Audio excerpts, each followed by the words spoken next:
জলবায়ুর পরিবর্তনের প্রভাব মোকাবেলায় সবচেয়ে বেশি ক্ষতির মুখোমুখি বাংলাদেশ, যার কারণে অস্বাভাবিক বন্যা ও খরা এরই মধ্যে দৃশ্যমান হচ্ছে।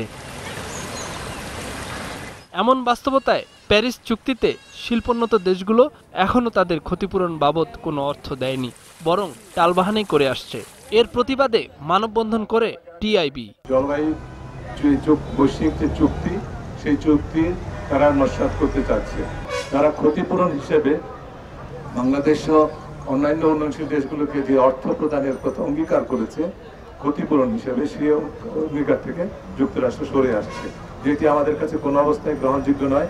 জলবায়ু পরিবর্তনের ক্ষতির জন্য বাংলাদেশ কোনোভাবেই দায়ী নয় বলেই ক্ষতিপূরণ আদায়ের দাবি বিশ্বমহলে চালিয়ে যাবার প্রয়োজন আছে বলে মনে করে সংগঠনটি। কিন্তু আমাদের বসে থাকার কথা নয়, উচিত নয়। আমরা এই মানববন্ধন থেকে প্রতিবাদ করছি যুক্তরাষ্ট্রের এই নেতিবাচক সিদ্ধান্তের বিপরীতে।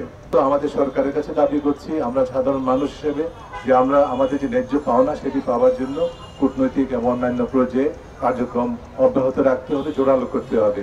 পরবর্তীতে কখন সহায়তা বা ক্ষতিপূরণ আসবে সেদিকে তাকিয়ে না থেকে নিজস্ব অর্থায়নে কর্মসূচিগুলো চালিয়ে যাওয়ার অনুরোধ জানানো হয় মানববন্ধন থেকে।